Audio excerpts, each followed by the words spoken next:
कुछ न भइल, बाकी बलिया से मन हमर खुश न भइल। अच्छा ए हो छप्परा में छुएनी तो कुछ न भइल, बाकी बलिया से मन हमर खुश न भइल। सगरी से सहारा भइले तो यही खतियार आइले, ए जानते दोबारा आइले।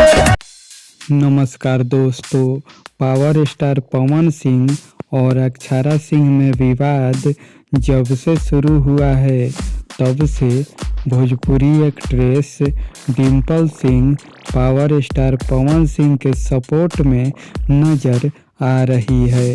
जी हाँ दोस्तों, हम आप सबको बता दें कि पावर स्टार पवन सिंह का एक सॉन्ग आया है जो अक्षरा सिंह पर है, जिसका नाम है ये जानते दोबारा आइले यही खाती आरा आइले। उस पर बवाल रील डिम्पल सिंह का वायरल हो रहा है।